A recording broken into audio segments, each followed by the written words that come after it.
AgroAdvance apresenta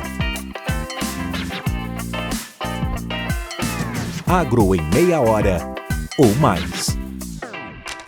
Olá pessoal, sejam todos muito bem-vindos ao nosso terceiro episódio do podcast Agro em Meia Hora ou Mais. Então, eu sou Luiz Gustavo Mendes, mais conhecido como Guia, sou engenheiro agrônomo formado aqui na Exalc e sou coordenador de produtos educacionais aqui na AgroAdvance. Estamos hoje aqui com a presença do Eduardo Zavascki e do professor Fancelli. Já vou passar a bola aqui para o Edu falar um pouquinho mais, se apresentar. E hoje um tema muito interessante, vamos falar um pouquinho da cultura do feijoeiro. Eduardo Zavascki é sócio aqui da AgroAdvance e também é produtor rural da cultura do feijão e outras culturas. Du, fala aí pro pessoal que está escutando a gente, né? Se apresenta aí, dá um alô aqui para a turma, depois a gente vai passar a bola para o professor Fancelli. Maravilha. Bem, pessoal, olá a todos, é um prazer estar aqui nesse bate-papo, né, que a gente vai ter com o professor Fancelli, um exímio conhecedor do assunto. Eu sou Eduardo Zavascki, diretor de pesquisa aqui da AgroAdvance. Como o Guia falou também, a minha família, a gente produz feijão, uma região que o professor Fancelli conhece bastante, ali em Cristalina, né, um grande polo produtor da cultura. E a gente espera nesse tempo que nós vamos ter aqui, muito proveitoso, bastante informação, uma conversa leve, para a gente aí discutir os principais assuntos da cultura do feijoeiro.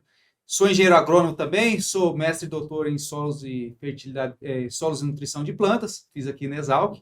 Então a gente vai, um pouco da nossa experiência, a gente vai tentar contribuir na conversa e explorar ao máximo aí o nosso convidado, né, Guia? Maravilha. E o professor Fancelli foi meu professor aqui na Exalc também. Fala que foi a última turma que ele deu aula. Quem teve aula com ele aí, né, professor? Formou engenheiro agrônomo. Quem não teve aula com ele aí, tem que aproveitar esses momentos. Então, muito conhecimento legal, o professor aí, referência, né, em fitotecnia, grandes culturas, cultura do milho, cultura do feijão. Professor, já contando um pouquinho mais aí da sua experiência, se o senhor pudesse se apresentar para o pessoal que está escutando, falar um pouquinho aí da sua vida acadêmica e quando que o senhor decidiu aí talvez fazer agronomia e vir trabalhar aí com grandes culturas?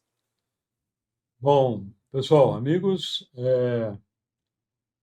Gui e também Zavascki, é uma satisfação muito grande estar aqui novamente na AgroAdvance, uma empresa que eu aprendi aí a admirar e hoje, com certeza, sou um participante assíduo aqui, tanto usuário como também gerador de resultados aqui, gerador de cursos, né?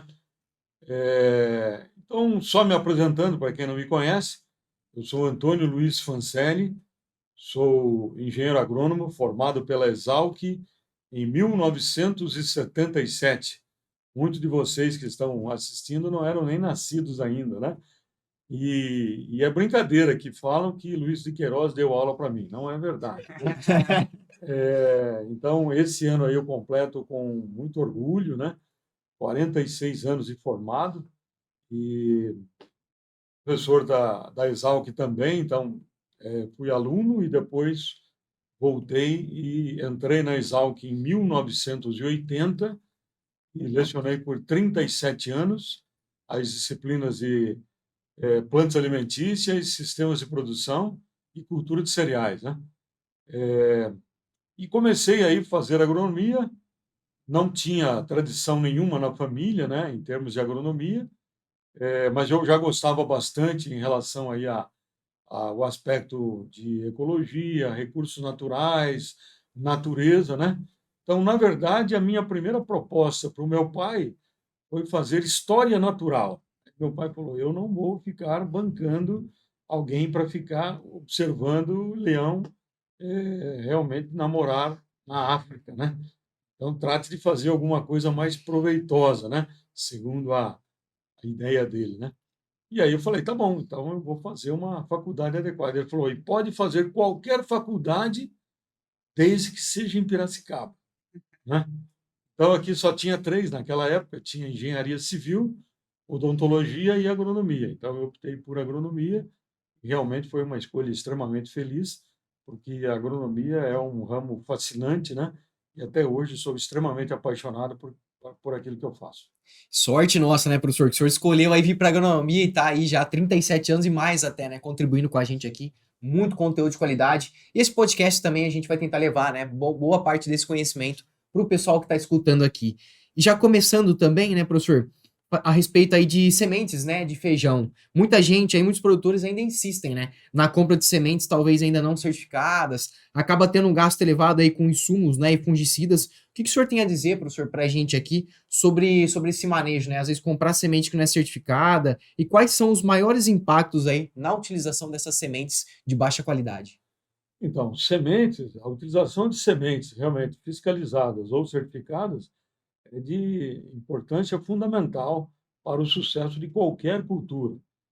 Agora, principalmente com relação a feijão, que no caso de semente de feijão, é uma semente. Feijão é difícil de produzir semente de qualidade, pela própria característica da espécie em si, né?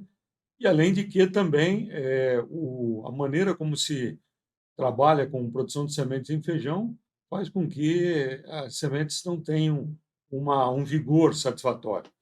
Então, sementes de feijão, no Brasil, se nós não tomarmos cuidado, eu até brinco em algumas situações, que nós temos que tomar muito cuidado e conhecer muito bem a origem da semente de feijão. Eu costumo brincar que semente de feijão no Brasil é caso de polícia, e realmente é uma coisa medonha, né? E também a gente sabendo que, além de vigor e qualidade de semente, é difícil de garantir exatamente nas sementes, além disso, praticamente 99% das doenças que ocorrem em feijão são veiculadas por sementes. Então, se nós não tomarmos cuidado, podemos levar monstrinhos para casa e depois fica difícil de conduzi-los. Então, semente, posso dizer o seguinte, parafraseando o que o professor França, lá da Embrapa, fala, 50% do sucesso da lavoura praticamente está concentrada na semente. Então, muito cuidado. Então, nós temos, infelizmente, poucas empresas idôneas no Brasil que realmente conseguem oferecer uma semente de qualidade. Então, por favor, tentem encontrar exatamente essas empresas, né, para começar aí dessa maneira. E eu digo bastante para o agricultor que muitas vezes ele quer sempre trabalhar dentro daquilo que é mais barato, né? Então eu digo sempre o seguinte: você vai comprar a semente do fulano de tal, do seu Zé da esquina, então antes dele colher, por favor, faça uma visita na lavoura dele para ver se você tem coragem de comprar aquela semente. Então, semente é realmente fundamental. E a outra coisa importante, independente de qualquer tipo de semente que foi adquirida, tratamento de semente é prática obrigatória. Então, precisamos trabalhar com os melhores produtos para realmente promover a limpeza daquilo que pode estar vindo junto da semente. Legal.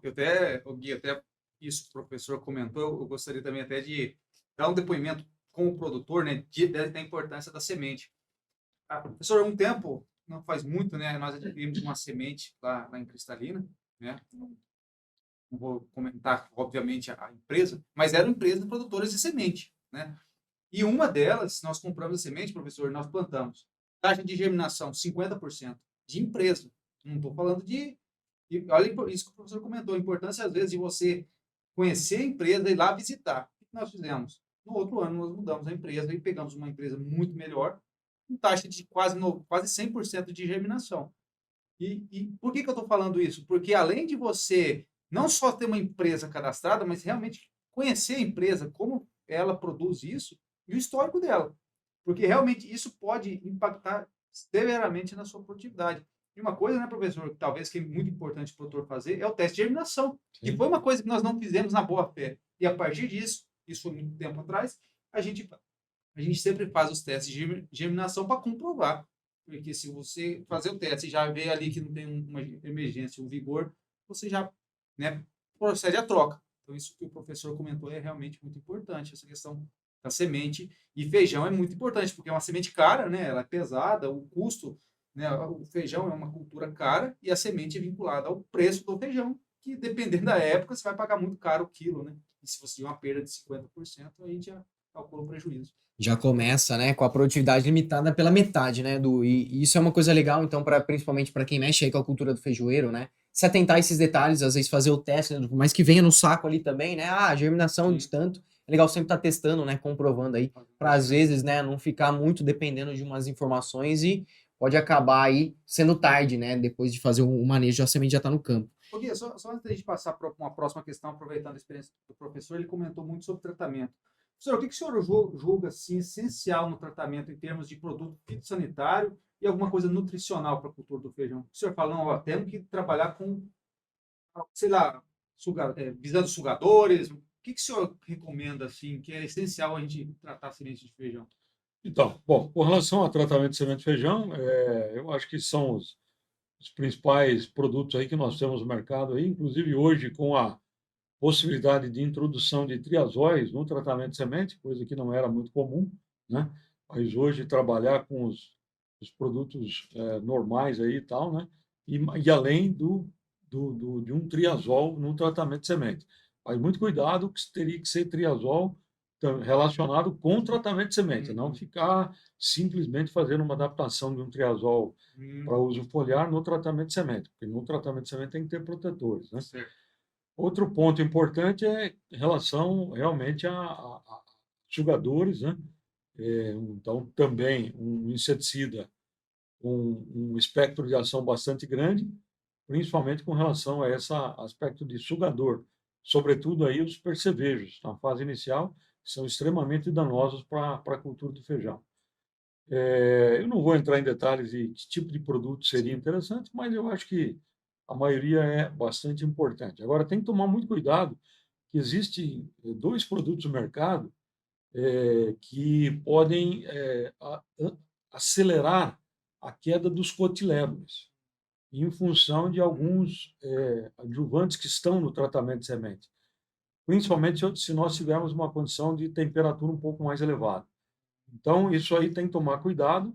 Então, realmente, conversar com alguns outros produtores que já tiveram esse tipo de problema para evitar exatamente esse tipo de produto, tá? Embora eles estão sendo tirados do mercado exatamente por essa característica. São Ele produtos... cai o cotilédone mesmo sem ter o excesso do produto? Sim, cai o cotilédone mesmo sem ter o excesso de produto. É só ter temperaturas mais elevadas e um pouquinho de falta d'água, realmente o cotilédone ocorre uma obstrução no cotilédone, ele cai. E aí a planta exatamente trouxe uma quantidade de reserva, né, para utilizar na fase inicial, e ela fica sem o cotilédone, a condição climática está desfavorável, então o desenvolvimento inicial de raiz é bem complicado, né? Então, muito cuidado com isso, mas pena que eu não posso falar a respeito de que produto seria esse, mas os senhores com certeza já saberiam aí exatamente através de uma conversa com produtores mais experientes. Agora, aproveitando aí uma outra coisa importante que nós temos observado, principalmente em áreas de solos mais antigos, principalmente pivôs antigos, né? A gente vê em algumas regiões de Unai e Paracatu, quando se trabalha com um pouquinho de cálcio e boro no suco de semeadura, nós estamos tendo um resultado bastante satisfatório de melhoria na emergência e no vigor de plântula, principalmente porque o boro favorece muito a produção de raiz, porque ele é um protetor da auxina e ele realmente estimula a ação da auxina, o boro em si, né? E além de ser um elemento-chave para a produção de lignina, que é fundamental para a fase inicial. E o cálcio é um sinalizador espetacular para ajudar a planta a tomar as providências necessárias se ela detecta que se tem Fusarium risotônia querendo invadi-la e principalmente se tiver uma condição de estresse abiótico também na iminência. Então, isso a gente tem visto resultados muito bons. Hoje já existem produtos já formulados com um pouquinho de cálcio e boro para serem utilizados no tratamento de semente. Nós vamos abordar esse aspecto no nosso curso de feijão, que estamos realizando aqui na AgroAdvance, né? Explicando um pouquinho mais aí os fundamentos, né? Mas, de uma maneira geral, tomar cuidado com o seguinte, não utilizar mais do que 120 gramas de boro por hectare, 120 gramas de cálcio por hectare e mais que 12 gramas de boro por hectare no tratamento de semente. Porque se tiver doses maiores que isso, pode não ser tão problemático para a semente em si. Até melhora o crescimento da raiz. Mas eles podem ser danosos para os micro-organismos que estão sendo utilizados. Na verdade, né? Isso no suco, exatamente. Isso no suco. mas eles podem ser danosos para os micro-organismos que estão sendo veiculados junto com o subsemeador. Deixa eu aproveitar, Fica à só vontade, mais uma pergunta para o professor nessa linha, para a gente diremir toda essa parte do tratamento de semente. Professor, uma outra pergunta que é muito comum é com relação à inoculação, né, com Sim, Rhizobium perfeito. tropis, né? A gente sabe que tem que ser feito, né? E só que os produtores perguntam, primeiro, quanto que eu aplico do Rhizobium tropis? Porque hoje na soja a gente sabe, soja o cara está aplicando lá 10 doses de Bradyrhizobium e 2 doses do azospirilo no suco de plantio, ou uma dose no tratamento de semente e até 3 doses aí na semente. E para feijão, professor, o que o senhor tem posicionado com relação ao inoculante no tratamento de semente ou no suco de plantio? Tá, então, com relação ao inoculante, bom, primeiro, não é muito fácil de encontrar inoculante para feijão, porque, não sei por qual a razão, mas os agricultores não têm utilizado muito. Eles têm tido a ideia de que o inoculante não contribui muito, que não adianta colocar inoculante desde que a gente tenha que colocar o N-mineral mesmo, né? Então, aí a gente vê que alguns estudos aí mostram que, em casa de vegetação, um ambiente controlado, a inoculação do feijão é suficiente para ter alta produtividade. Mas a hora que nós vamos para o campo, isso não tem ocorrido, tá? E por uma razão muito simples, né? Por quê? Porque o feijão ele é originário das Américas. Então, o Rhizobium fazeli, ou Rhizobium tropis, ele faz parte do ecossistema. Então, nós temos uma quantidade muito grande dessas bactérias já no nosso solo e já adaptada para uma condição ruim, de acidez, né? De baixa disponibilidade de enxofre, baixa disponibilidade de cálcio. Então, ou seja, eles têm uma habilidade baixa na fixação biológica de nitrogênio. Então, na prática, a gente vê o seguinte, que a gente pode considerar alguma coisa em torno de 40 a 50 quilos de nitrogênio por hectare vindo dos nódulos, né? E isso não é suficiente para ter alta produtividade. E quando nós colocamos, mas você vai colocar um inoculante selecionado, mas tipo selecionado. Beleza, perfeito. Mas isso que eu queria fazer um trabalho alguma vez, né? Tentar marcar esses inoculantes para ver quem realmente está colonizando a raiz da soja. Porque daí a gente coloca um inoculante numa estirpe selecionada, que eu costumo brincar, que eu falava lá nas minhas aulas, coloca um inoculante de black tie. Então, um inoculante fino, né? E, extremamente culto, etc. e tal. E aí, junto com os trombadinhas, que já fazem parte do ecossistema. Tá? E aí, enquanto o estirpe selecionado fala, por favor, com licença, permita-me inocular, né? Aí o trombadinha só na cotovelada, né? Não contribui nada, trombadinha, E não contribui quase nada. Então, isso que eu queria fazer uma vez, um teste para ver no campo, não em casa de vegetação Sim. e não no laboratório, qual que é a porcentagem dos trombadinhos em relação aos discípulos selecionados. E é por isso que a gente vê que não tem um resultado satisfatório. Mas nem por isso vamos deixar de fazer inoculação. Sim. Então, aí nós vamos trabalhar aí, pelo menos com 5 a 10 doses, eu acho que seria... Igual, mesmo, e mesmo no da papel da soja, soja. exatamente. Também poderíamos fazer um azospirino também, que vai ser fundamental para aumentar a produção de raiz, né? O azospirino, a função dele é mais para promover o aumento de produção de pelos radiculares e de maior taxa de produção de raiz, né? E não deixar de fazer a inoculação, por quê? Porque nós vamos ter um nitrogênio sendo injetado diretamente na planta e, consequentemente, contribuindo principalmente na fase de enchimento de grãos, onde a possibilidade da planta absorver nitrogênio do solo, quando a planta está na fase de formação de vagem e enchimento de grão, por questão de relação fonte-dreno, a atividade da raiz para absorver nutriente é baixa.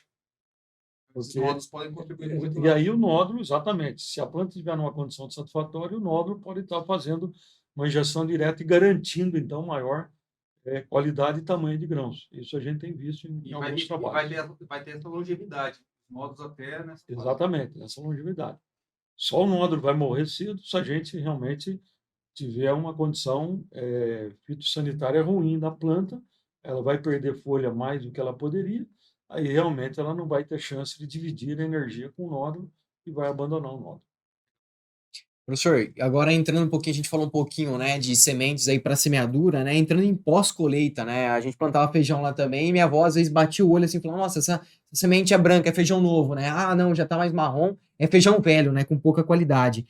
Essas variedades que seguram mais a cor aí, professor, do grão no pós-colheita, elas realmente conservam aí a qualidade do grão? O que o senhor tem a falar disso, professor? Então, isso aí realmente é um mito, né? Porque, na verdade, no primeiro dia de sol que o feijão ele realmente for submetido aí no campo, ele já pode ficar um pouco mais escuro. Fenômeno comum de fotooxidação. Então, quanto maior a temperatura e quanto mais baixa a umidade relativa do ar, maior vai ser a taxa de oxidação. Só que tem algumas variedades que sentem esse processo é mais rápido, outras mais lento, né? Então a gente tem alguns conhecidos dos produtores aí, né? Variedade estilo, que tolera um pouco mais de tempo, né? Escurece, demora um pouco mais, né? Comparado com pérola, alguma coisa assim, né? O Dama também é interessante, mas tem agora o 2051 do IAC, também um material bem bacana e tal. Mas enfim, mas isso não tem nada a ver com a qualidade ou com a idade do feijão, né? Então, o brasileiro, infelizmente, ele come pelo olho, né? Então, ele vê lá o feijão mais escuro, realmente é um feijão velho, e o feijão mais claro é um feijão mais novo. E não tem nada a ver. E as propriedades são praticamente iguais, né? Está Então, influenciando o preço, né, professor? e influencia no preço, infelizmente, influencia no preço. Então, uma coisa que a gente tem que lembrar é o seguinte: eu, particularmente, prefiro mais um feijão mais escurinho, porque tem um caldo mais encorpado, né? Você pega um carioca novo, né? E você vai cozinhá-lo e tal, né? Em termos de cocção, um tempo curto, ele vai fazer um caldo meio ralo, né? Um caldo meio esbranquiçado, que até a gente brinca, é comida de hospital, né? Não dá vontade, né, professor, de Não dá, comer. Você olha o prato assim e fala, ixi, exatamente, esse não dá daí. vontade. Então é muito melhor um feijãozinho mais, caldo mais grosso, né? E um caldo mais escuro um pouquinho, né? E se tiver um bacon junto, melhor ainda, né?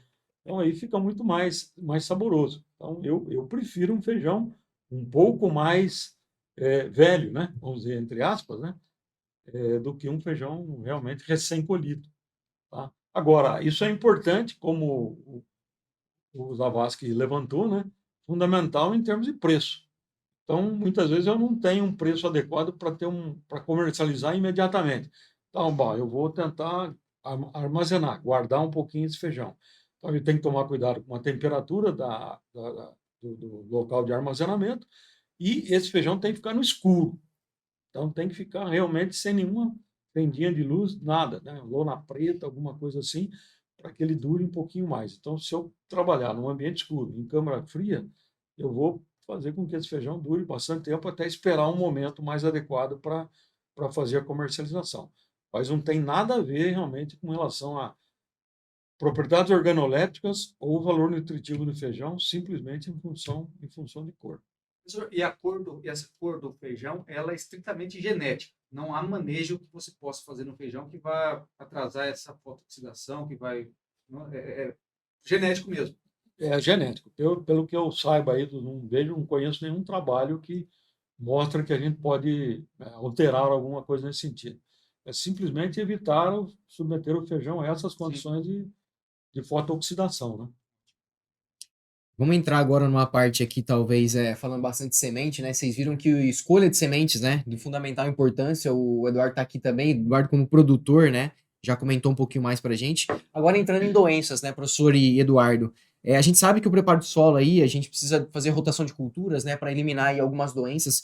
E na cultura aí do feijoeiro, né? Principalmente produtores que também optam por plantio direto, às vezes aí a gente tem alguns problemas, né? Com focos de micro-organismos como Fusarium, Rhizoctônia. O que o senhor recomendaria, professor, talvez aí para quem tem esses problemas no campo, driblar, né, ou eliminar aí esses focos no solo? Então, na verdade, assim, o fusário, Rhizoctônia, Pomopsis, esses tipos de fungos, né, são fungos que estão relacionados com um ambiente deteriorado, um ambiente que não é o mais adequado exatamente para as plantas, né? Então, onde nós temos mais esses tipos de micro-organismos? Em solos mais compactados, em solos extremamente deficientes em cálcio, principalmente, né? Solos com baixa aeração. E erroneamente o pessoal atribui isso com relação à palhada, né? Então, quanto plantio direto dá mais fusário. Não é o plantio direto que dá mais fusário. O que aumenta a fusário é compactação. Então, se você não tiver compactação no plantio direto, não tem problema nenhum.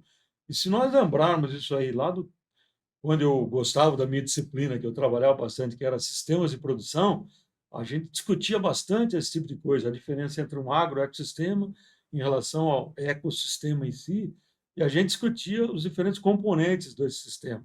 A gente falava bastante de estrategistas R, que são os organismos oportunistas e os organismos pioneiros, e que eles só têm razão de ser em ambiente perturbado. Então, ou seja, e o pessoal perguntava, alguns alunos lá, qual que é o melhor fungicida para fusário? Falava, o melhor fungicida para fusário é para de perturbar o ambiente, porque o fusário não faz parte de um ambiente equilibrado, tá? Ele faz parte de uma comunidade pioneira. Então, se está aumentando muito fusário na sua área, risoctone e tal, é um sinal de que realmente nós temos problemas sérios em termos de equilíbrio biológico naquele solo. Então, ou é problema edafoclimático, né? Ou é problema realmente de desequilíbrio bastante grande em relação a micro-organismos. Então, hoje, uma alternativa é trabalhar bastante matéria orgânica, fazer a rotação de culturas, né? Aumentar a produção de antagonistas em função da utilização de plantas de cobertura. E também agora, hoje, nós temos um exército a nosso favor, que exatamente são os micro-organismos, que a gente está introduzindo, então, no sistema. Mas eu já sou adepto, por exemplo, de uma nova era, de um novo conceito de utilização de micro-organismos. Então, hoje nós temos que trabalhar com um conjunto de micro-organismos cooperativos e não mais com micro-organismos isolados. Já caiu por terra. Vou usar bacilos subtilis, vou usar bacilos megatério. Não, hoje é um conjunto de micro-organismos que vão proporcionar a diversidade e, consequentemente, brigar, entre aspas, e brigar, na verdade, é ocupar nichos que eram do fusário e, consequentemente, nós vamos criar uma condição de estabilidade. O fusário não vai desaparecer de lá, porque ele faz parte do ecossistema, mas não vai estar numa população que vai perturbar ainda mais. Então, mais é o trabalho do ambiente solo e é mais importante para a gente amenizar exatamente esse tipo de coisa. E eu já vou passar a palavra para o Eduardo complementar aqui também, professor. Ele fala que eu lembro do slide do senhor dividido no meio com as duas estratégias, né? E a gente fala que no agronegócio, por isso que a gente nunca pode parar de aprender, né? Então, essa estratégia que o professor comentou, né? Que às vezes usava separado, né, professor? Hoje a gente já usa, né, vários micro-organismos juntos. Então, todo mundo que está escutando, né? Agronegócio, às vezes a gente consegue evoluir no manejo, micro-organismos. É um ambiente dinâmico, né? A gente nunca pode parar de estudar, de aprender, porque sempre tem uma coisa nova. Du, se quiser complementar o que o professor falou, fica à vontade.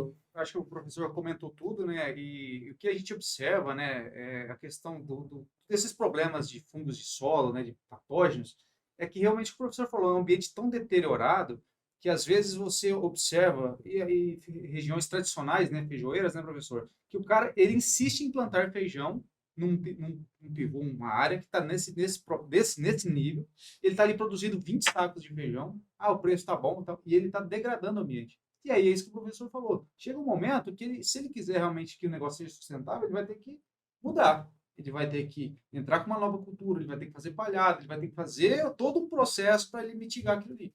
Só que, às vezes, esse operacional, esse econômico, ele passa por cima e, realmente, onde você vai ter problema com esses patógenos é ambiente desequilibrado. Então, não adianta ficar insistindo. Tem que realmente manejar isso aí, porque, igual o professor falou, não tem um produto que vai fazer milagre, vai ser o conjunto desses manejos aí que o professor comentou. Exatamente. Só para complementar um pouquinho, que é o seguinte, então, veja que o que nós temos que utilizar agora são os conceitos básicos de agricultura, de uma agricultura racional, uma agricultura bem feita, né?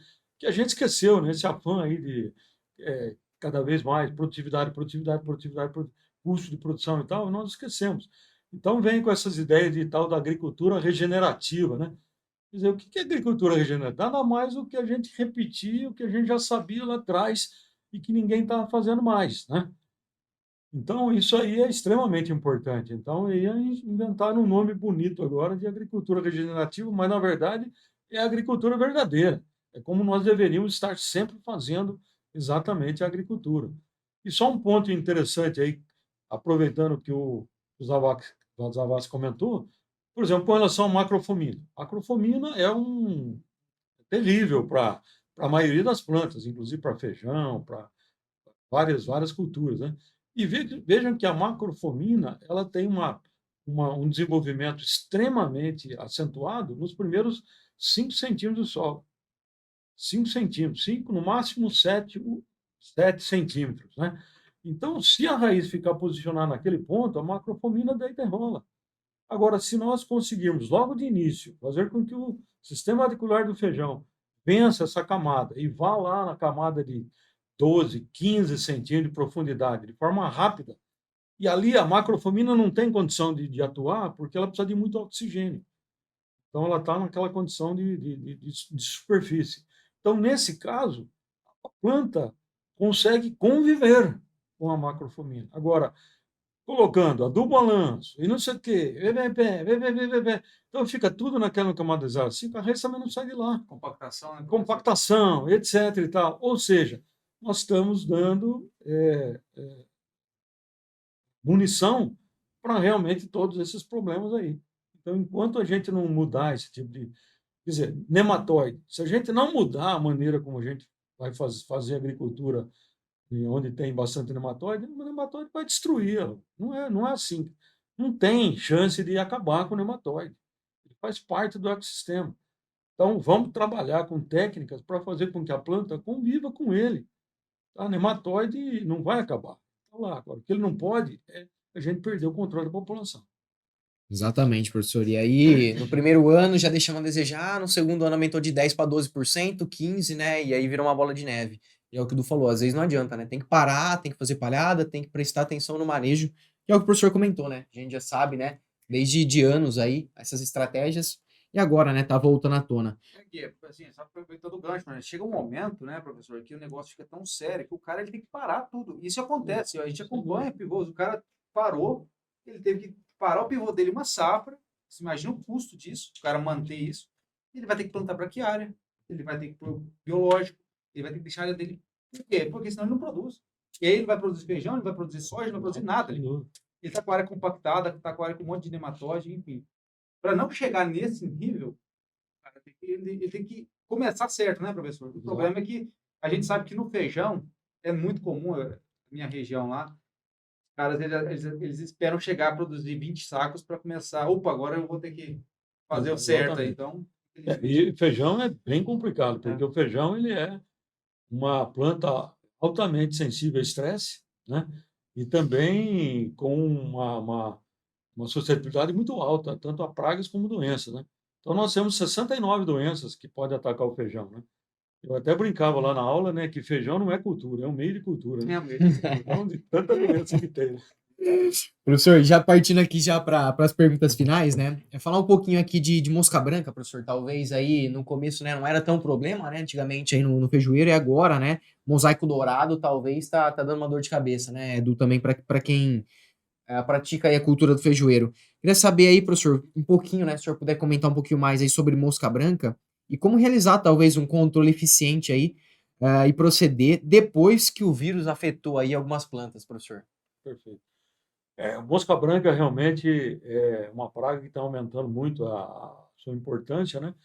E independente do mosaico dourado ou não, da veiculação do mosaico dourado ou não, já tem vários trabalhos que mostram que a própria capacidade da mosca de sucção de seiva, principalmente as linfas, é extremamente acentuada e pode prejudicar muito o feijoeiro, né? Tanto assim que uma época de semeadura extremamente importante aqui em São Paulo era a segunda safra, né? Era o feijão das secas. Hoje, praticamente, quase que inviabilizou, né, a segunda safra devido à presença aí da mosca branca, né? Agora, essa mosca branca também, ela é, com certeza, fruto de desequilíbrio. Então, nós estamos utilizando defensivos sem muito critério, né? Principalmente abusando de piretroides, né? Que é o mais barato e o que o pessoal, o agricultor gosta mais, né?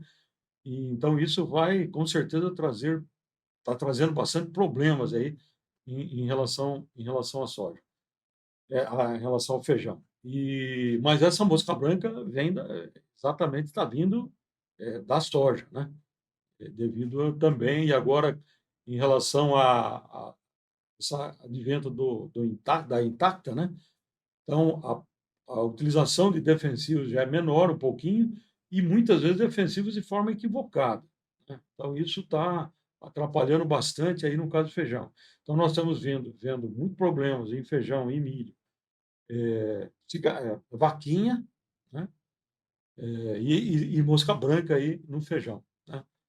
Então, a mosca branca ela tem que ser controlada logo de início e ainda bem que nós temos outra medida interessante para trabalhar com mosca branca, que é controle biológico. O controle biológico tem sido extremamente eficiente para controlar a mosca branca. Só que o agricultor ainda não se deu conta de que tem que mudar um pouquinho o conceito. Então, ele sempre pensava no controle biológico na hora que o circo estava pegando fogo, no final. A hora que não tem mais nenhuma outra alternativa, você não tem um biológico para me ajudar? Não, aí não vai resolver nada. Então, o biológico tem que começar com o biológico, né? Então, começar com um produto biológico aí, nesse caso, nós vamos ter um controle mais adequado da mosca branca em si, né? E hoje, trabalhos da minha estação lá de pesquisa, a gente viu o seguinte, que os melhores resultados são quando nós fazemos em forma conjunta, biológico com um químico, com um inseticida, tá? Desde que a gente conheça a compatibilidade, resultados excepcionais. Então, para a mosca branca hoje, resultados fantásticos, com Isária, e resultados muito bons também com Bovéria. Aplicando junto, E também aplicando junto com o inseticida. Isso. Junto com o inseticida, exatamente, ao mesmo tempo. E resultados excepcionais. Evidentemente Isária e Bovéria, exato. Na minha opinião, a Isária é melhor para a mosca branca do que a Bovéria. Mas os dois são bastante efetivos, né? Os dois são muito utilizados aí para cigarrinha, né? Sim, e olha só. exato. Muito utilizado para cigarrinha, com resultados excepcionais. E também, no caso da cigarrinha do milho, hoje também nós fazemos aí Bovéria ou Isária com inseticidas que têm um resultado melhor para a cigarrinha. Tem alguns inseticidas que são incompatíveis, né? Mas tem alguns outros que não teria problema nenhum, né? E terminando aí a resposta na sua pergunta, e depois que o vírus realmente tomou conta da planta, né? Bom, primeiro que a gente tem que tomar cuidado é o seguinte: se a infecção ocorrer até a sexta folha, praticamente não tem mais o que fazer. E daí praticamente o vírus vai fazer a planta toda trabalhar para ele, trabalhar para si, né? Então aí não tem mais o que fazer. Por isso que um controle efetivo de mosca branca é logo de início a gente já trabalhando realmente com inseticidas ou biológicos para não deixar então essa fase crítica da planta ser infectada por mosaico dourado. Mas se começar a pintar uma plantinha aqui, uma aqui, outra ali e tal, a gente pode tentar trabalhar com uma certa convivência. Aí os elementos chaves para isso são elementos relacionados com aqueles que trabalham com um reforço do transporte de carboidratos no floema, já que o vírus vai proporcionar basicamente uma obstrução de floema. E por isso que começa a aumentar a concentração de açúcar nas folhas. E aí não vai para o grão, né? Então, aí daria para a gente conversar muita coisa a respeito disso. É um trabalho que nós estamos fazendo com cigarrinha também. Mas os elementos chaves para isso seria magnésio, 3 aplicações de magnésio, via foliar, o magnésio reforça o transporte de carboidratos, faria boro, via foliar, 3 vezes também, porque boro é um vasodilatador e mantém a integridade dos tecidos vasculares, e auxina. Aí forçaria um pouco mais a utilização mais frequente de auxina, porque a auxina também é fundamental para a construção de tecidos vasculares, xilema e floema. Legal. Acho que só contribuindo, né, essa questão da mosca branca, né, professor, é um negócio tão sério que, por exemplo, calendários de plantio são muito em função da mosca branca lá na minha região. Pessoal, não vou plantar um feijão, às vezes ele poderia ser até mais produtivo, assim, sendo plantado em março, por exemplo. Cara, não vou plantar em março, porque se eu plantar em março, vai me arregaçar o feijão por causa da mosca branca. Então, vou plantar abril, às vezes maio, e eu espero dar uma esfriada. E muitas variedades, né, professor, foram desenvolvidas por causa do mosaico, para serem resistentes né, mais tolerantes. Então, para você ver a importância desse conjunto aí que você comentou. Professor, só uma coisa que eu fiquei um pouco com dúvida. Com relação às aplicações que o senhor comentou aí, teria que ser já começar preventivamente. Preventivamente. A Sim, isária com inseticida. Antes de nenhum foco já. Sim, antes de nenhum foco, exatamente. Inclusive, no caso do inseticida daí, né, como pode ser que não tenha uma quantidade razoável de mosca branca, já utilizar um inseticida que também contribuiria com mosca branca, mas que tivesse um espectro maior para já ir também ajudando, no possível percevejo, vaquinha, alguma coisa assim. Mas nós já vamos. Essa primeira aplicação seria ali no V3, V4? Senhor... Então, eu acho que V4, V5, eu acho que isso aí seria fundamental. E só uma coisinha que eu esqueci, Gui. A Embrapa está com uma linha de materiais novos aí, de variedades, que tem uma certa tolerância a mosaico dourado, né? Então, já está em fase bem avançada aí. Logo, logo, nós vamos ter materiais interessantes à disposição nesse particular. Legal demais, né? Então, Oswaldo, quer dizer que na região lá o zoneamento, às vezes, em vez de seguir a genética, segue o calendário da praga, né? Ou presença ali da doença. Às vezes a gente vai um pouquinho na contramão, né? Exatamente. Principalmente porque, pelos dados de pesquisa, né, mostra que o pico de população da mosca branca vai de 15 de janeiro a 10 de março. Então, esse é o pico da população. Fevereiro é o ano crítico, é o olho do furacão. Então, ou seja, teria que tentar plantar mais tarde. Então, para diminuir bastante o problema de mosca branca, a gente teria que plantar, por exemplo, início de abril. Só que em algumas situações, daí abril, o florescimento vai cair numa condição de temperatura um pouco mais baixa. E aí, se tiver temperatura mais baixa e for uma área irrigada, por exemplo, aí a gente não deixa de ter o problema branco. Sai da mosca branca e vai para mofo branco. Esse é o problema. Os agrônomos e os produtores, Osava, tem que se desdobrar aqui para tentar encaixar na melhor janela, né? Feijão não é uma cultura fácil, igual o professor comentou. Às vezes, a gente tem que escolher dos males o menor, né? A gente sabe que a gente vai ter o problema do mofo e realmente a gente olha a mosca como mofo. E a gente acaba dando essa travadinha. Escolher as batalhas que a gente vai querer travar, né? O podcast aqui já Agro Meia Hora ou Mais, né? Isso daqui acabando passando um pouquinho, né? Vai ser um pouquinho mais, mas quando o assunto é bom assim, né? E tem bastante coisa legal para comentar, eu acho que é sempre válido. Queria falar pro produtor rural também, já quiser agradecer o pessoal que está escutando a gente, depois eu vou passar pro professor também, e aí eu comentar um pouquinho mais também de um curso que o professor tem em parceria para quem tiver interesse. Du, se quiser agradecer o pessoal que está ouvindo a gente até agora, fica à vontade. Não, legal. Acho que o bate-papo foi muito bom, muito proveitoso. A gente trouxe alguns insights, né? Obviamente, o bate-papo ele é mais para levantar algumas reflexões a respeito da cultura do feijão, que é uma cultura muito desafiadora, né? A gente planta feijão e todo ano é uma surpresa, né? A gente tem sempre desafios e foi um prazer estar aqui com o professor, com você. E a gente espera aí participar dos próximos, né? E sempre trazendo esse conteúdo muito bacana. Então, pessoal, obrigado por nos acompanhar até aqui. Espero encontrá-los em outras oportunidades. Maravilha. Professor, fica à vontade também, agradecer o pessoal que está escutando a gente. Beleza, agradeço inicialmente a AgroAdvance por essa oportunidade mais uma vez. É sempre bom estar aqui. Agradeço você, Gui, e também ao Zavascki, né? Pelo bate-papo, que foi bacana, né? E é bom porque todos nós aí aprendemos e enxergamos um ângulo novo aí do fato, do problema, né? E bate-papo bom aí, passa rápido. Então, fico à disposição aqui, espero ser convidado novamente aí para a gente continuar, tanto em feijão como em outra cultura. Mas feijão, realmente, como o Eduardo falou, é uma cultura extremamente desafiadora e exigiria, com certeza, mais tempo para a gente explorar todas as suas potencialidades. Mais uma vez, muito obrigado. Maravilha, professor. E é sempre um prazer a gente estar aqui com professores, né, desse nível profissional, trazendo conteúdo para vocês aqui, falando de praga, falando de algumas doenças aqui, falando do manejo da cultura também, do feijoeiro. E ó, em off aqui para vocês, tá? Tava conversando com os dois aqui antes, né? O Du falou, eu consegui aí em torno de 60, saca? 60 e pouquinho. O professor falou, eu já consegui 74 aqui. Então, o produtor também, às vezes, a gente fica com esses manejos, né?